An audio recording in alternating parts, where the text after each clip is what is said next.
everything to pay, so that's why you need to work. If you look at the life of us, of humans like that, we are kind of very, we can say that we are slave.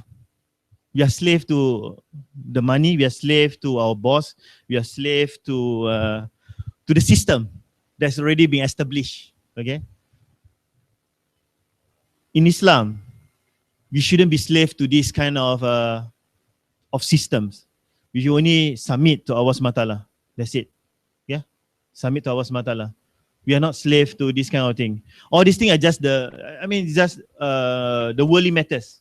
But most importantly, when we submit to Allah SWT, we know that we submit, therefore we have to worship Him. We worship Him.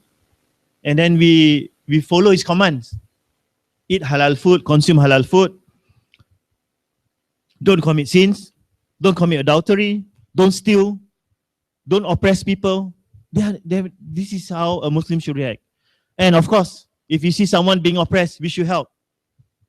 The hadith says that if you see someone, an oppressor, someone oppressing someone, help the oppressed and the oppressor. Ya, tolong yang menzalimi tu, tolong yang dizalimi dan tolong yang menzalimi.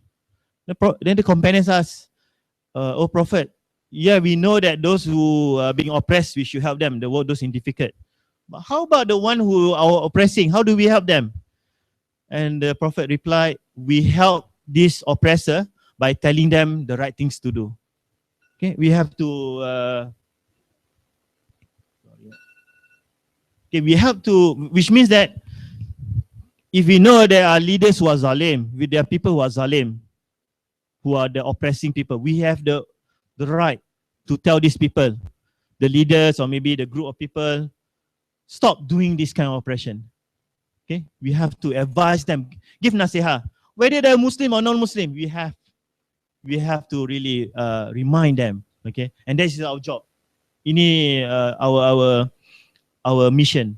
And because Islam is about submitting to Allah SWT, we have to basically free the people, humankind, from being slave to their desire or slave to their systems, man-made system. We have to break this slavery and make them submit to Allah SWT. Only God, Allah SWT. That's it. That's the main mission. And that was the mission of Prophet Muhammad SAW during that time, to make them free. But of course, not many people in Makkah became Muslims. Okay, majority still couldn't get rid of this slavery to their desires. They just want money, they have power, and they have these idol worshippers. They think that they know there's God. The people in Makkah, the Arab people at that time, they know there's God. But to them, I want to pray to this idol because I can see, because I believe. We all know the term that we describe these people in Arabic is what? Do you know the term where people who worship idols at the same time they know in our syirik? Yeah, syirik. A few days ago, I was having a class with my students and one of my students asked, "Sir, what is syirik?" We were talking about kafir. There was a discussion about the kafir. So my student asked, "So what is syirik?" Syirik means when you try to associate something to Allah SWT, a God, another person, another thing that's powerful. And I give some example, syirik, where you don't think that you don't ask for help from anything else besides God. Okay. Now my student, she's in year 10 and she was asking this question. Someone, maybe the parents tell him or her, like, is it true that we need to pray when the sun rises, we need to make dua, and when the sun set, we need to make dua? At that moment, he said, like, you must make dua at that time.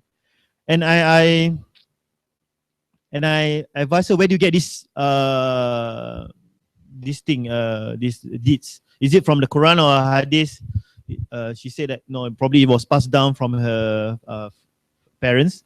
Okay, so I said, there's no such thing as far as I know. But I remember that Allah SWT forbid us to pray, right? To do salah when during sunrise and during sunset. Okay. Before sunrise, because we pray Fajr, right? But not during sunrise. And then During sunset, we don't pray, but after sunset, Maghrib, then we pray. Okay. So I tell her, we don't pray at certain times. Okay, try not, we may be imitating the other religious faith. There is Zoroastrianism or the Persian religion. And I told her that when we pray, we can pray anytime. We can, maksudnya, we can make dua anytime. Yeah, we don't have to choose that particular time. So again, reminding her, you can make dua and try not to practice certain practices which may not be true. Yeah. So the thing is, shirik though is very dangerous because shirik can be committed by Muslims. Okay, our Muslim community, if we are not careful enough, if we don't understand about Islam, apa itu Islam? What is the meaning of being Muslim? What is the meaning when we say Asyhadu alla ilaha illallah wa asyhadu anna Muhammadar Rasulullah? The meaning. Why we say this shahada? We have to go back, you know. Why you say this shahada? We say shahada, we are Muslim. So what? What's next? Pray 5 times a day, puasa, siyam, Ramadan, go to Hajj, perform Umrah. Is that all? Is there something else that we need to do as a Muslim to show that we understand when we say the Shahada? Okay. How do we know what are the things that we need to do? Let's study the Prophet way. Now, we all know after this boycott, Prophet Muhammad SAW lost his uncle Abu Talib, who has been his main protector. He lost his first wife, who has been also his best companion during the Da'wah time. Okay, and Prophet Muhammad lost these two main figures. But again, Allah SWT is the one who still protect Prophet Muhammad SAW. Remember that. Okay, he's the messenger, and Allah SWT knows best what is coming up. Okay, for him. And then we look, and then there was suddenly, of course, there was a Peristiwa Isra and Miraj, the event that actually where Allah SWT brought Prophet Muhammad to go to Jerusalem, where he prayed. He became the imam for the prophets, and then he was raised to heaven to talk to Allah SWT. Now, and then after that, there was a pilgrimage from Madinah, Yathrib. There was this, if you look in Mecca is here and Madinah is somewhere here. Now, as we all know, Mecca is like a HQ for all those people who want to travel to pray pilgrimage. A lot, This one from Yaman. Anyone from Yaman? Ada siapa ni orang Arab? Okay, so a lot of people from Yemen, Madinah, Sham, Syria, they will go to Mecca to do their pilgrimage. And then there's a group of people from Madinah. They came to see Prophet Muhammad. They wanted to know more about his Islam. Okay? And Prophet Muhammad tell them, Islam is this, that. And the people believe. And the people of Madinah then say, oh Muhammad, we believe in you. And they became Muslim. They do the bayah. Okay? And Prophet Muhammad SAW sent Mus'ab ibn Umar to join this group of people to go back to Madinah and educate, tarbiyah, the whole community of the people of Madinah. Now, we could reflect why these people of Madinah are so receptive. Why these people of Madinah, it's very easy that they wanted Prophet Muhammad, they wanted Islam. What is missing in their life? It seems like that you should think like why of all the Arab tribes, only the Madinah people are the ones who are so receptive, able to submit. Okay, this is something that we need to know. Okay, 5 years ago, before this Hijrah event, there are 2 Arab tribes. They are very always at loggerheads, always like to fight. Aus and Khazraj. Okay, and there was a battle 5 years ago before Hijrah. That in this battle, the leaders of Aus and Khazraj, they got killed. The first generation, the seniors, they got killed. They got during the battle, and so left only the second generation. Now, the second generation of the people of Aus and Khazraj, they were unable to provide leadership. So there's a vacuum. So no one can lead. No one can lead these tribes to better the relationship.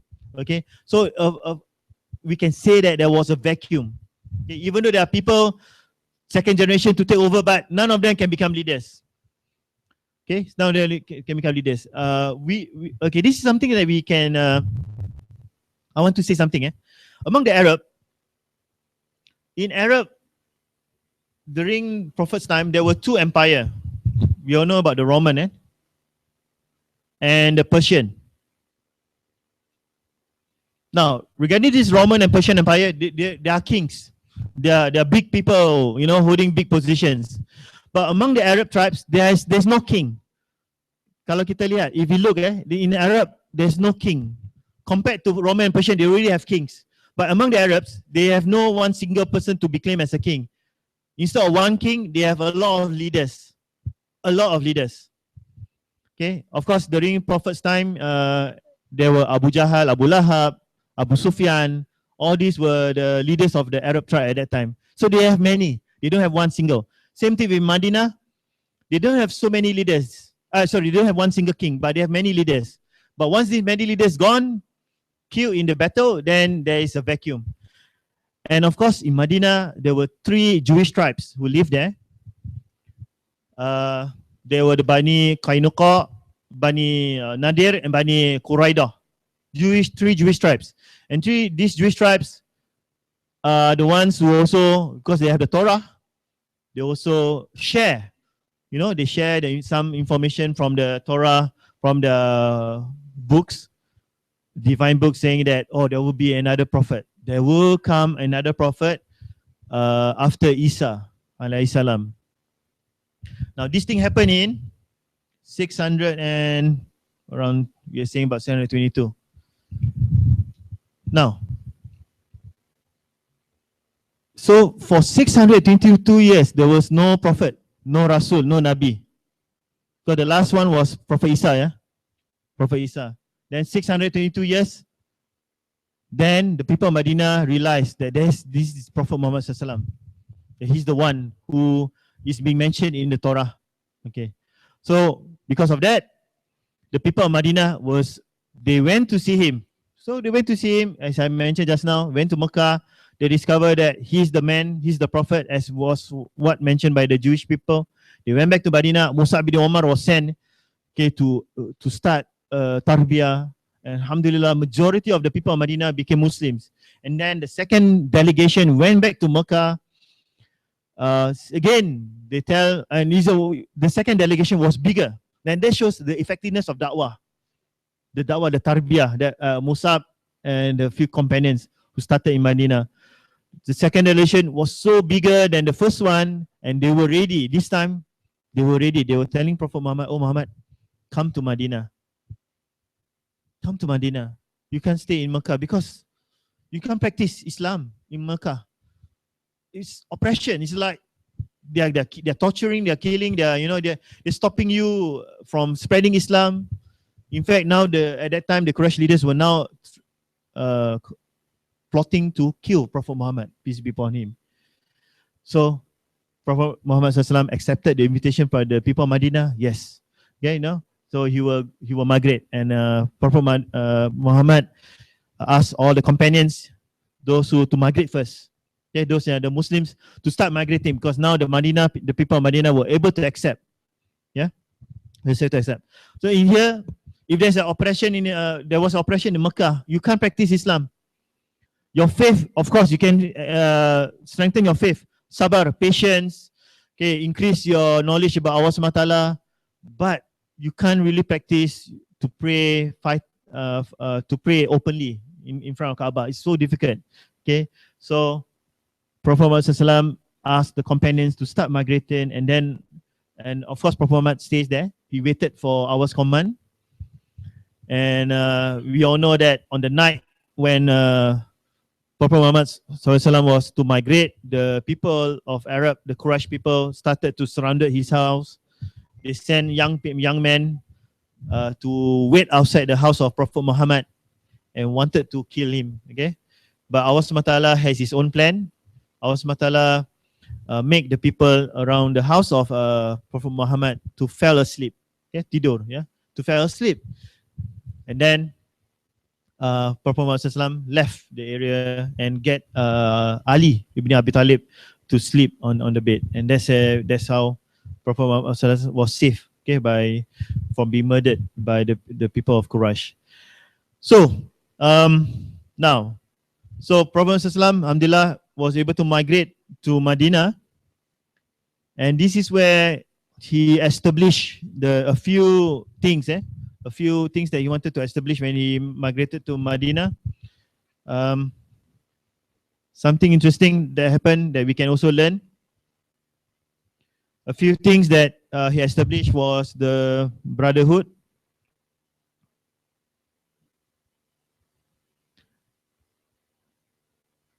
Second was the masjid. Okay. And of course, he made a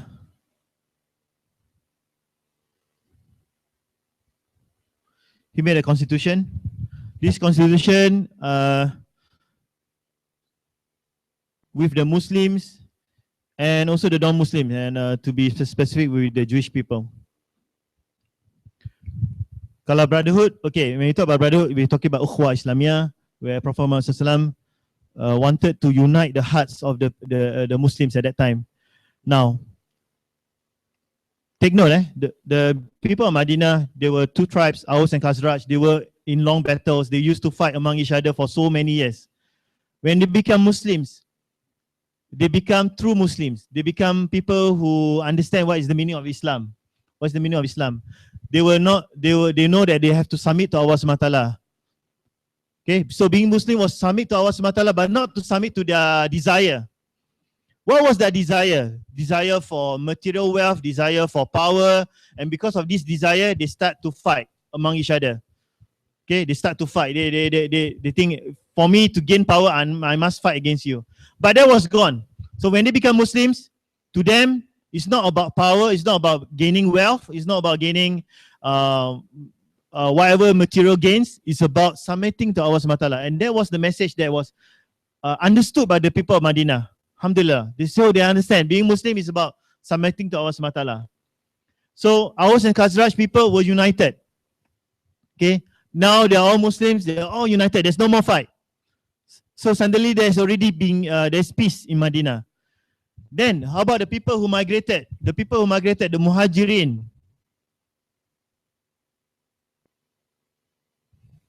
The people who migrated from Mecca to Medina, which Allah SWT described them as Muhajirin. They left all their wealth, they left everything in Mecca. They have nothing. They travel just with the faith, with the belief. So Prophet Muhammad know that these people need help. So this is an opportunity where Prophet Muhammad tell the people of Medina, which Allah SWT described them as Ansar, helpers, Ansar, to help the brothers and sisters from Muhajirin. Of course, those who are rich can help. So Prophet Muhammad he make them as buddy, as pair them up. Those who are rich can offer some of their wealth. Those who have a house can make them stay with them. Those some of the companions from Ansar have more than one wife. They can offer their wife and so on. That was mentioned. But one good example we can see from Abdurrahman ibn Auf, one of the Muhajirin. He was offered and he said, "No, I do not want your wealth. Thank you for the offer, but show me the market." So this was the attitude of the Muhajirin at that time. One of the companions, Abdurrahman ibn Auf, he said, "Show me the market so that I can do business, I can gain my own wealth, my own profit." And he did that. Okay, he did that. So we can see that the brotherhood was a very important element. Okay, Ukhwa Islamiyah. Please don't take this as for granted. This brotherhood is among people of different way of life, diverse background. Aus, Khazraj, Muhajirin, people from Mecca. There are so many different people. And I can see from here also, I believe even the Indonesian community, bapa-bapa, ibu-ibu semua from different background, different place of Jakarta, Indonesia and so on. And yet, you are here in this mosque, being united, sharing the same belief, sharing the same faith. And it's possible because we are all Muslims. I myself, I may not be so close to you, but because my father from Indonesia, and I can share that same background with you all. But most importantly, I'm a Muslim with you all. Okay, that's most importantly, not because I'm partly Indonesia and Malaysia, but I share the same belief as you all, and therefore we should show unity. We should be united. Okay, the brotherhood.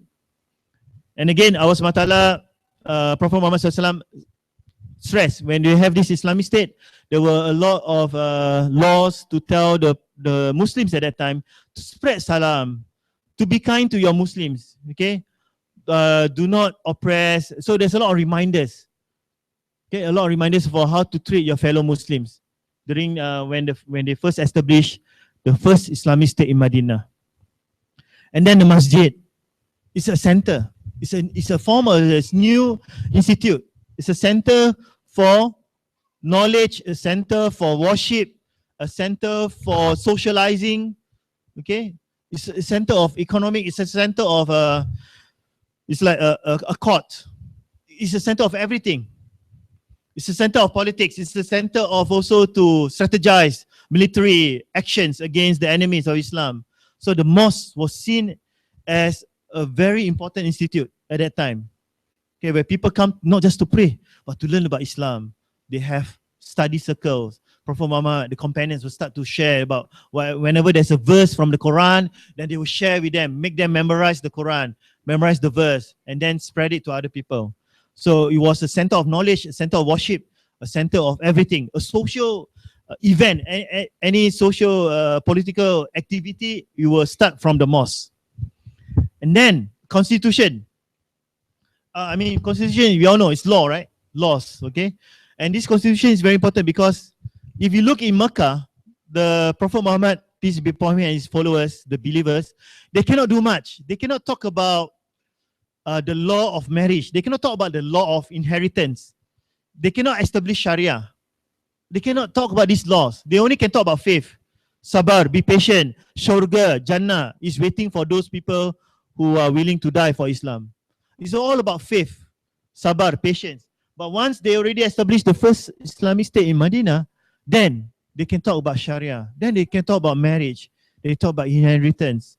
Okay, and then they have this constitution to able to set a standard that among the Muslims you have to treat them very well, help among each other. And then there are Jewish people. So these Jewish people, as I mentioned, the Bani Kainuqa, Bani An-Nadir and Bani Quraidah, these three Jewish tribes, they live in Medina. They were of course invited to Islam, okay, but if they reject, then they have to follow the constitution or the Sharia law that was established back then. And that one of the laws, of course, they have to help the people of Medina against the enemies. They cannot break the trust. They cannot have secret alliance with the enemies of Islam at that time. Do take note, even though Prophet Muhammad, peace be upon him, and the Muslims migrated to Medina, the threat is still there. That the threat to oppose Islam are still there, still exists. Because the majority of the Arabs still worship idols. Okay, it's just that alhamdulillah, Prophet Muhammad and the believers will manage to go to Medina as a safe haven, as a safe place for them to practice Islam. But the threat are still there. Yeah, the Arab people, the Roman Empire, the Roman and Persian Empire is still there. They don't practice. They have not practiced. Sorry, they are not Muslims, right? Yeah, so they are still a threat. Okay, they're still a threat. So after migration, the job is not done yet. It's like, oh, we have the first Islamic state. Oh, we have Muslim people around us.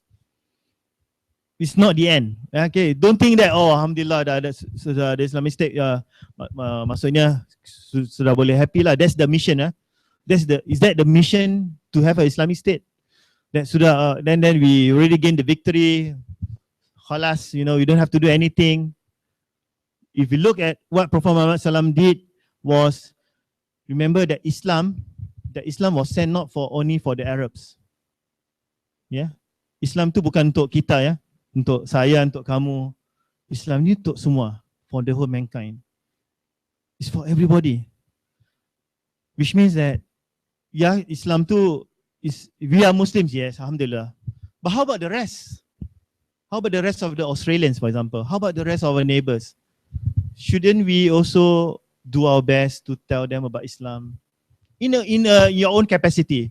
Okay, in your own capacity, what can you do to show them about the beauty of Islam? It's something that we should try to have it in our heart, in our mind, that we should do something. We should do something. And that's what the Prophet ﷺ did. Even though he established the Islamic State, then Prophet ﷺ sent his companions to travel to the Roman, to the Hercules, is it? To the Roman, Persian Empire, to tell them about Islam, to invite them to Islam. Okay, to invite them to Islam.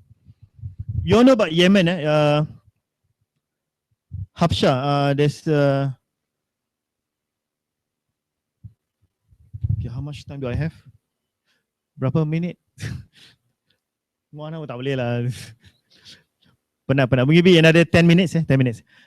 In Habsha, there was this Christian king who actually accepted the first migration, the first migrant. There were, because during this time, before Hijrah, before this main Hijrah, there was another Hijrah. A few companions led by Jafar bin Abi Talib went to Habsha. The Christian king here, actually, he embraced Islam. He became Muslim. But he did not declare his faith to his priest, his fellow priest at that time, because he wanted to protect. Otherwise, this priest would start to fight or defeat him. So he became a Muslim. He maintained his faith without telling anyone. So also to protect some of the Muslims who were seeking refuge in Habsha at that time, or in Abyssinia.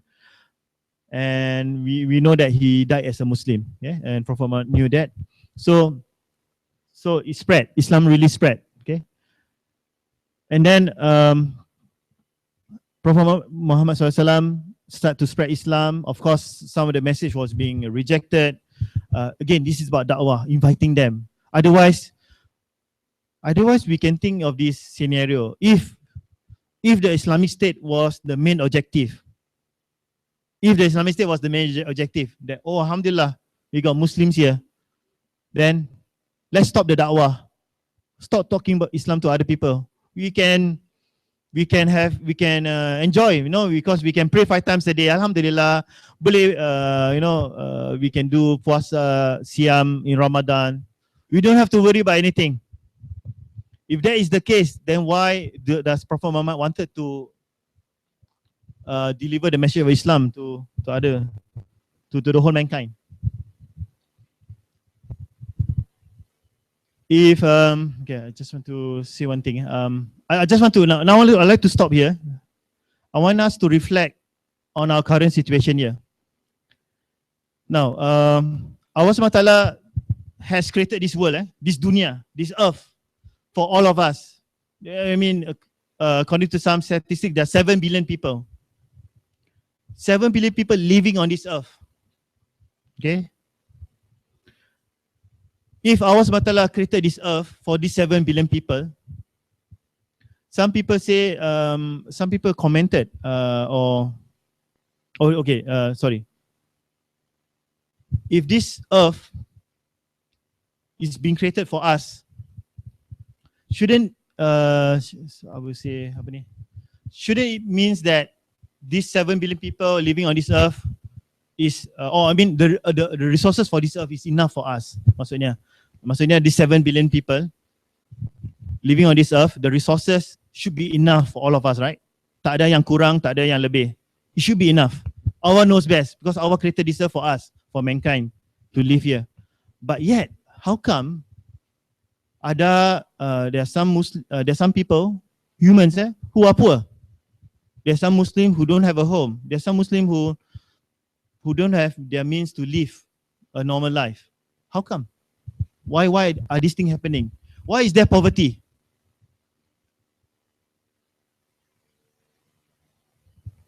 Why is there poverty?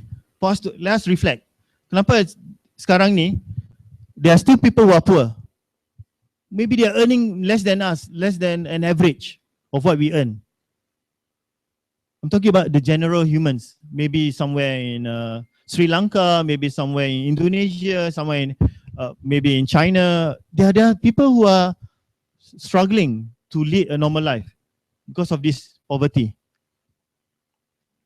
But if Allah SWT has already created this earth, the resources are enough for all of us to share. All of us can share. But yet, there's still people who don't have access to these resources. Why? Apa sebabnya? Mengapa? What could be the reason? I just want to get some responses. What do you think? What could be the factor that make people not able to lead a normal life? Can I have some responses? What do you think? I'm talking about modern times now. Because of zakat. Zakat not being established. The institution, one of the 5 pillars of Islam, is not being followed by Muslims. We don't talk about non-Muslim because they don't pay zakat anyway. The Muslims ourselves, we are not paying zakah.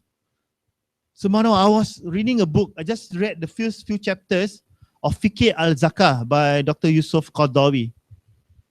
He mentioned that in the history, the Christian and the Jewish people, they also have this commandment to help the poor. To help the poor, because poverty happens many years ago. And there was a commandment in the Bible, in the Torah. Ada. Tapi they only say help. Doesn't mention the figure, how many percent.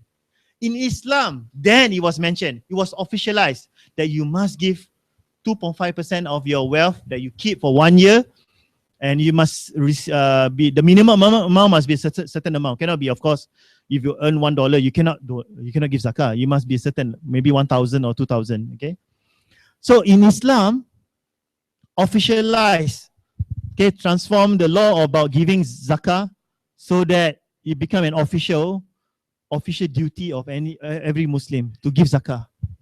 Sadaqah is different.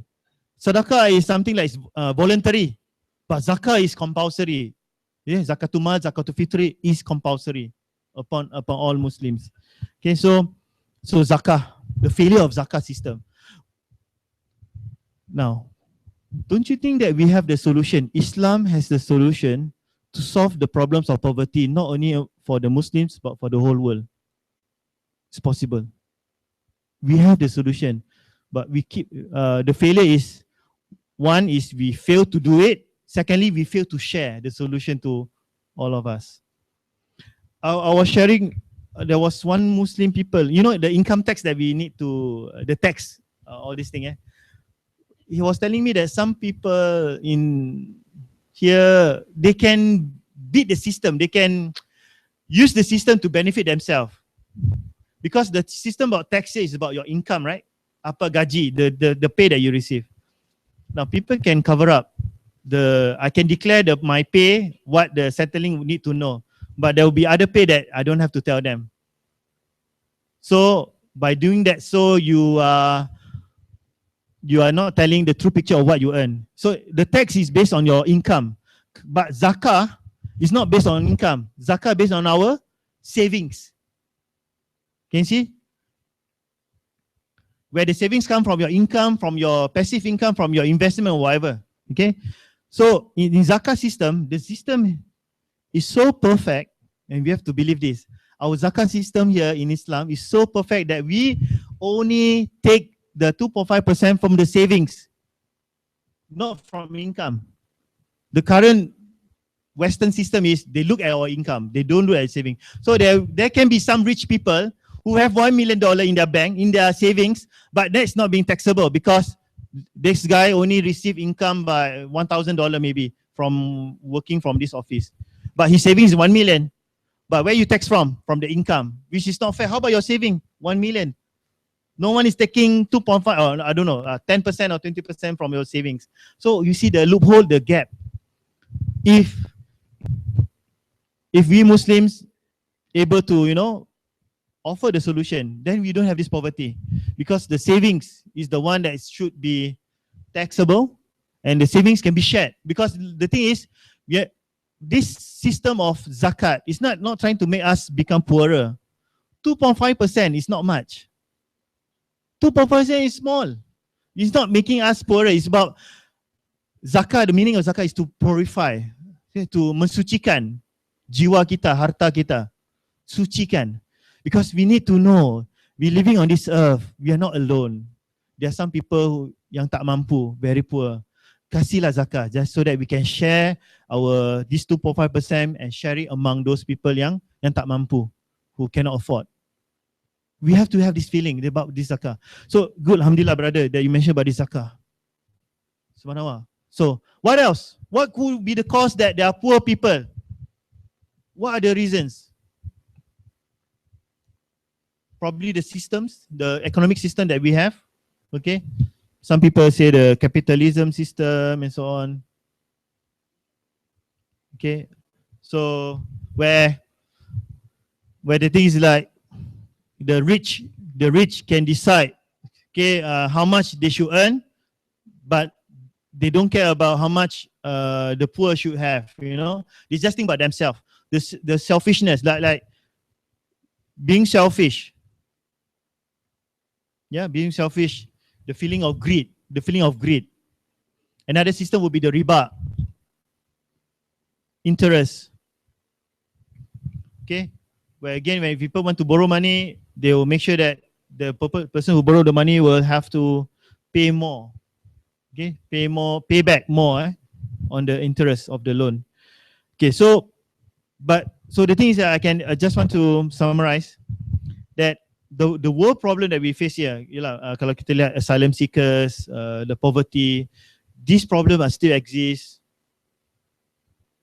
We Muslims, okay, probably we fail to fulfill some of the obligations. Okay, the zakah, for example. We also probably fail to share that we have the solution. That Islam has the solution to solve some of the world problems. We need to present it in a way that Islam invite people to alleviate this problem so that we can, all mankind, able to live peacefully. So you don't have this kind of problem, the poverty and so on. I will stop here so that we can reflect further on the challenges and some of the solutions that we can offer to the whole world. I believe, inshallah, that if we stay united, if we be strong in our effort to learn about Islam, to strengthen our faith, we pray to Allah subhanahu wa ta'ala to give us that strength and to continue to give His blessings to us so that we persevere in our strive, in our effort to become better Muslims, but not only that, to make this world, this place, a better place. I would like to quote one person who said this. Our priority, I just want to quote from a British politician who just came to Melbourne before. He said this, that Australian Muslims must defend Islam in Australia as Australian citizens. I believe we all are citizens, right? And we all know there are problems here that, the problem with the Aborigines, the problem with homeless people, the problem with any other things, you can name it. Even radicalization could be a problem here. So the thing is, if there are problems that exist in Australia, who can help us? No one except us. Okay, we Muslims in Australia who are citizens here, we are the one who is supposed to offer the solution. And the thing is, and do remember that we are offering solution not only for the Muslim but for everyone, for all non-Muslim also, to tell them that Islam had a solution, that Islam can bring a better standard of living. Okay, we can bring a lot of change. And he made a statement that, can you imagine if we Muslims are gone from Australia, for example?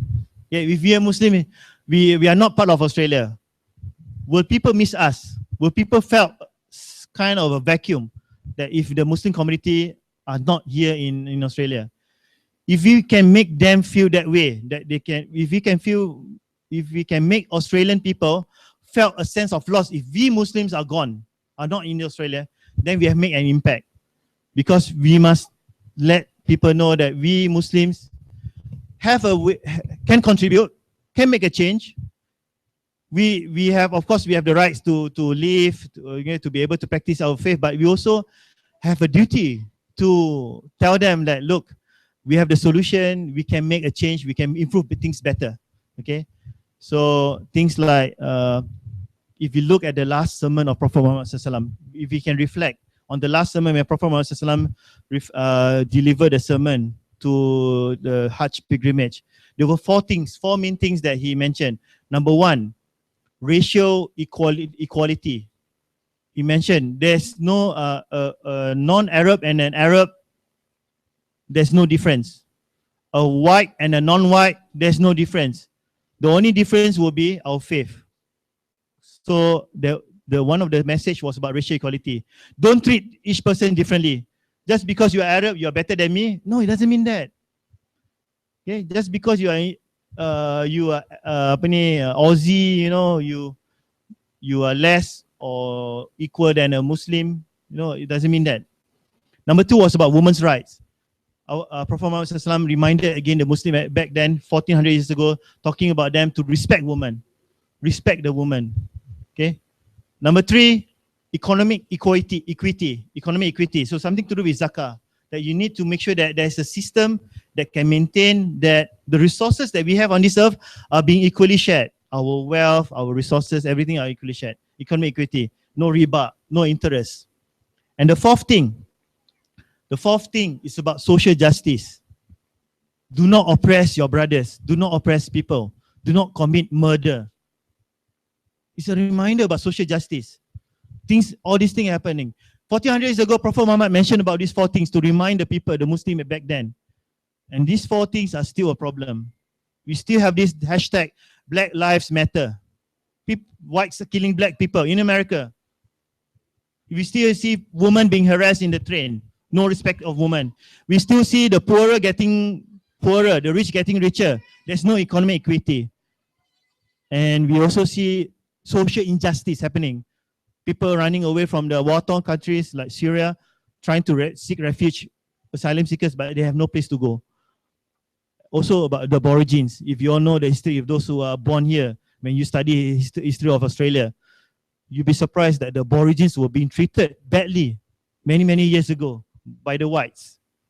So there's a social injustice, and until now, the Aborigines are not being helped much enough to help them to uplift, to make sure that they can be independent. Yeah, Aborigines people. So again, social injustice are still happening. Where's the solution? Islam. How to know the solution? We have to study, we have to seek more knowledge. That's why the young people here, we should encourage them to learn more, how, in any field, whether you learn in engineering or law or medicine, whatever you are good at, be good in that and offer solution. I would like to end with one statement. Change the narrative. When you ask your children, kalau besar mau jadi apa? Kalau besar mau jadi apa? When you are grown up, what do you want to be? Don't ask that question anymore. Ask your kids, ask your young children, when you grow up, what kind of problem are you going to solve? Bila kamu besar nanti, apa masalah yang kamu mau selesaikan? Ask that question. Make them think. Problems? I never thought of that. I only thought of becoming a doctor, lawyer, engineer. Yeah, that's just a vocation. Tapi if you ask them, when you grow up, what problems do you want to solve? That will make them think. That will change your mindset or your paradigm about things that are happening around you. That you want to solve what? Poverty? You want to solve social injustice? Want to solve the economic system? Economic crisis? Make sure that no one will have economic crisis, no one will have debts, Ask yourself. Okay, so I would like to end this, and I hope this will serve as a reminder for us. Again, we can discuss these things and invite brothers and sisters. Inshallah, we can always share ideas. You don't have to agree with me. Again, we are here to learn. I'm here to learn also. That's why I ask a lot of questions just to gain your understanding. And I hope Allah SWT will accept our deeds and protect us from the bad things that may happen, along the way, for us to become a perfect Muslim, inshallah.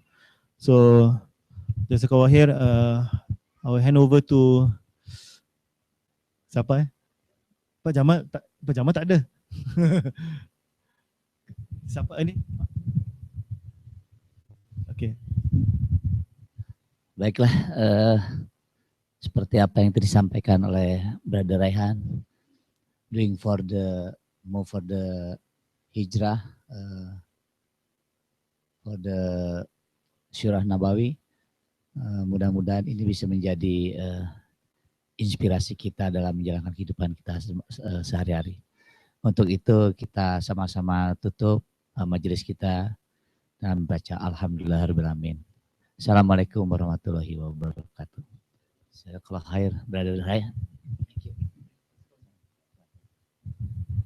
Mungkin selanjutnya dilanjutkan dengan breakfast, dimulai dari ibu-ibu bapak-bapak nih. Bapak-bapak dulu, silakan bapak.